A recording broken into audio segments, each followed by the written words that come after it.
Assalamualaikum warahmatullahi wabarakatuh. Di sini saya dan kelompok saya ingin mengerjakan tugas ataupun remedial dari kimia karena nilai ulangan kimia kami masih di bawah KKM. Memperbaiki serta meningkatkan nilai yang masih di bawah KKM. Oke, sebelumnya perkenalkan, nama saya Faris.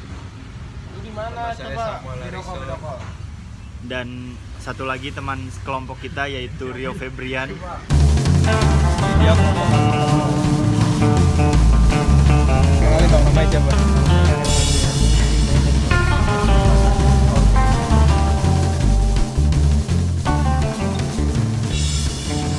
Kita bertiga ingin mengerjakan remedial kimia. Terima kasih.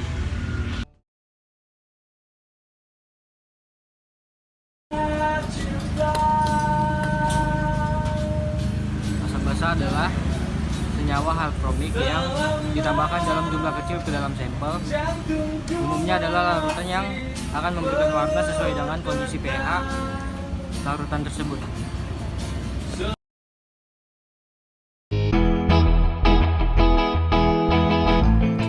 Baik, di sini saya ingin menjelaskan tentang perkembangan asam dan basa yang memang menjadi materi yang kita ambil dalam remedial kimia kelas 11 kali ini.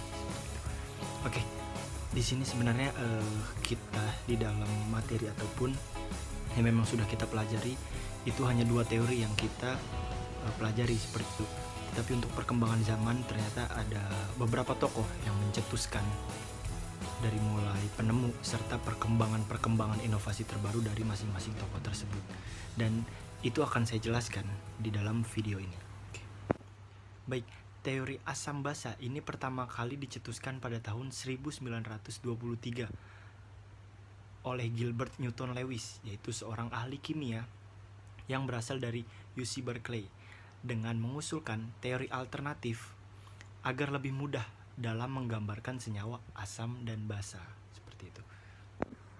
Oke, baik, itu dia adalah pencetus dari asam basa, dan di sini saya ingin menjelaskan kembali pendapat para ahli di penjuru negara seperti itu. Salah satunya ada dari seorang ahli Prancis bernama Antoine Lavoisier. Dan Antoine ini menjelaskan tentang teori oksigen. Asam Lavoisier menyeratkan bahwa asam adalah senyawa yang mengandung oksigen seperti halnya HNO3 dan H2SO4 seperti itu. Dan di penjuru negara lainnya itu ada seorang ilmuwan Inggris yang bernama Humphrey Davy, yang lebih dikenal karena studinya tentang gas, menguji teori dari Lavoisier yang sebelumnya dan menemukan bahwa oksigen bukanlah unsur yang berperan penting atas karakter asam seperti itu. Oke, di sini pada tahun 1838 Justus Vier von Liebig, ahli kimia yang berasal dari Jerman, melaporkan keberhasilan mengisolasi hidrogen sebagai unsur yang berperan tersebut seperti itu. Oke. Seorang kebangsaan Swedia pun yang bernama Svante August Arrhenius adalah ahli kimia berikutnya yang mempelajari asam dan basa dari aspek kuantitatif, yang mengusulkan bahwa asam dan basa memperoleh sifat mereka karena aksi ion dalam larutan seperti itu.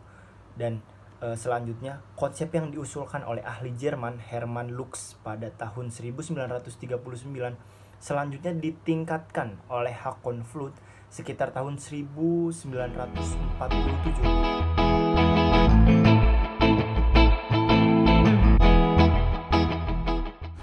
Nah, jadi di sini saya akan menjelaskan contoh soal dari asam basa. Pertama ada soal mencari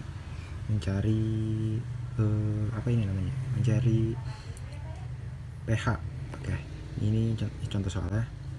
Dan di sini yang kita ketahui adalah H plusnya. H plusnya adalah atau konsentrasi H-nya 10-4. Langsung aja kita masukkan ke rumus di mana pH sama dengan min log H konsentrasi H plus.